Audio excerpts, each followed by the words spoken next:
మీరు మీ నగరంలో ఉన్న అధికారులు కానివ్వండి, పొలిటికల్ గా వాళ్ళపైన మీరు గట్టిగా ఫైట్ చేయాలంటే ఇది చేస్తే అయిపోతుంది. ఇట్లాంటి జనాలు అందరు గెలిస్తే ఏమైతుంది అంటే అందరు పోయి ఒకటేసారి గవర్నమెంట్ పైన ఇట్లా ఎగబడ్డారు అనుకోండి, కోర్టు నుంచి ఎట్లాగో మీరు ప్రూఫ్స్ ఉండాలి మళ్ళీ దీనికి నిజంగా అట్లా డ్యామేజ్ అయిందా లేదా, మీ వెహికల్ కి ఎంత బిల్స్ అయినా ఏందన్నది కూడా అన్ని మనం అప్లోడ్ చేసినాక కోర్టు నుంచి కూడా మనకు కన్జ్యూమర్ కోర్టులో వేసేస్తే ఈజీగా వచ్చేస్తుంది. అట్లా వచ్చాయి అనుకోండి వీళ్ళకి కూడా భయం అవుతుంది, అప్పుడు గవర్నమెంట్ మన కోర్టులో కూడా మంచిగా చివాట్లు పెడుతుంది వీళ్ళందరికీ. సో అసలు ఒక్కసారి డీటెయిల్స్ చూద్దాం మనం ఏందనేది. Claim compensation for pothole vehicle damage. Potholes అంటే అవే మన గుంటలు.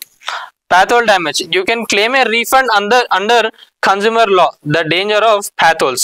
కన్జ్యూమర్ లా ప్రకారం ప్యాథోల్స్ వల్ల మీకు ఏమైనా డ్యామేజ్ అయితే ఆ కంపెన్సేషన్ అనేది మనం తీసుకోవచ్చు. Pathols on our roads are not just an inconvenience. They cause serious damage to vehicles and are responsible for many accidents every year. What most citizens don't know is that they have a legal right to claim compensation, a refund for the damage suffered. అదే అంటున్నా ఏంటంటే చాలా దీనికి సంబంధించి కూడా చాలా అంటే every year కూడా చాలా యాక్సిడెంట్స్ అయితే ఉంటాయి.